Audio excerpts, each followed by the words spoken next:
Hello, hello, j'espère que tu vas bien. Je te retrouve aujourd'hui pour te faire mon petit bilan lecture du mois de juin. Tu me diras, on est déjà mi-juillet, je suis vraiment pas en avance pour te faire mon bilan lecture.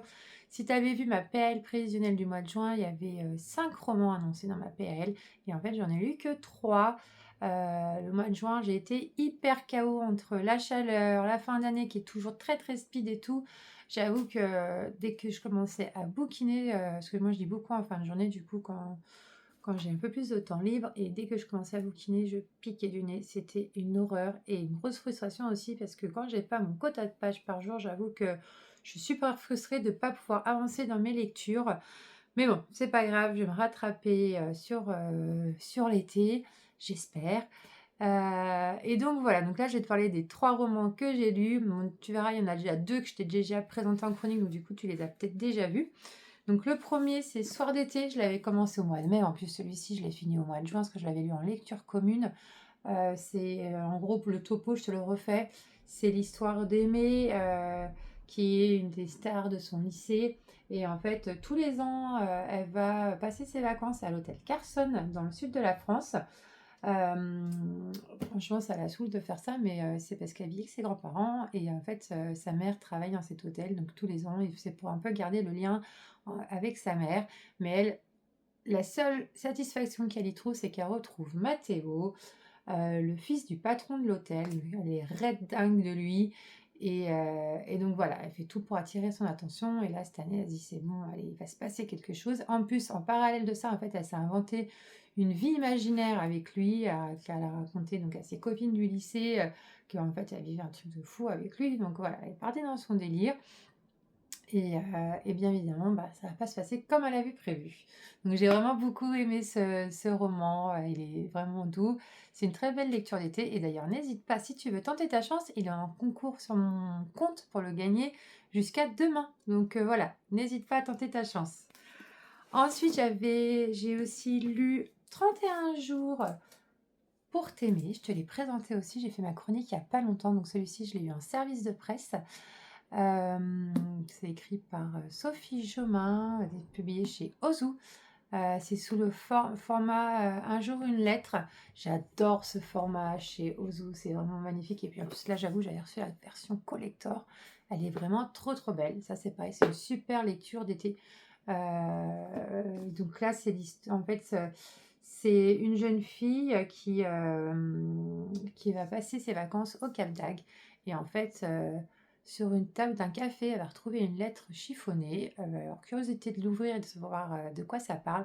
Et en fait, elle découvre que c'est un jeune homme qui a écrit une lettre à sa grand-mère, mais qui l'a laissée là, qui a laissé sa lettre brouillon du coup sur la terrasse. Et là, elle se dit, attends, truc de fou, je veux passer un été de folie, je vais lui répondre.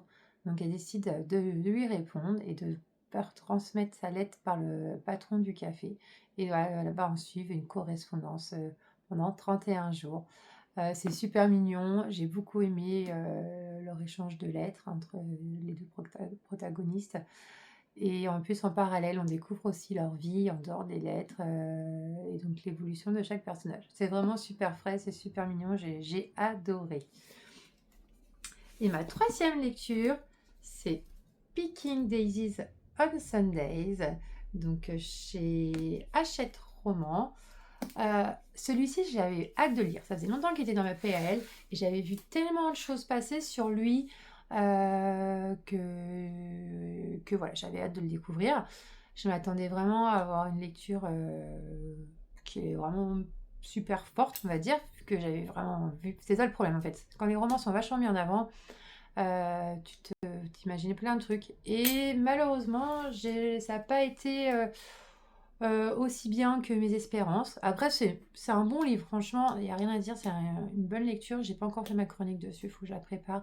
C'est un bon bouquin, mais je pense qu'en fait, j'y attendais trop après lui. Et j'ai trouvé, comment dire, peut-être un peu trop simple. Peut-être, j'aurais bien voulu qu'il y ait un peu plus, ça soit un peu plus poussé en fait, vraiment peut-être dans le développement de la relation. Donc en fait, là, l'histoire, en gros, c'est Daniela qui était folle, amoureuse de son meilleur ami. Et en fait, pour se protéger, elle a décidé de couper tout lien avec lui.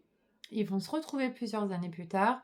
et sur un malentendu, en fait, lui, il va dire que finalement, ils sont ensemble tous les 2 et elle va marcher là-dedans, elle va suivre son jeu, quoi et donc se faire passer pour sa petite amie, donc auprès de leurs proches, amis, tout ça et donc forcément, ils vont être amenés à revivre quelque chose, de revivre, une relation et bah, forcément son petit cœur à elle va être très touché. Alors, il y a des moments où j'étais quand même tracassée et tout parce que je me suis mise à sa place et je me suis dit: «Punaise, waouh, en fait, tu kiffes un mec, le mec te kiffe pas, mais tu dois faire semblant parce qu'il veut que vous fassiez un faux couple». Enfin, c'est l'horreur. Moi, en plus, j'aime bien cette trope, en fait, de faux couple et tout, donc je m'étais dit: «Lui, il a tout pour me plaire».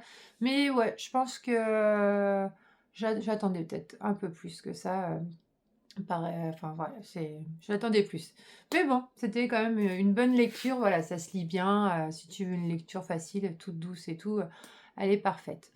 Donc voilà pour mon bilan lecture du mois de juin, je ne sais plus où j'en étais.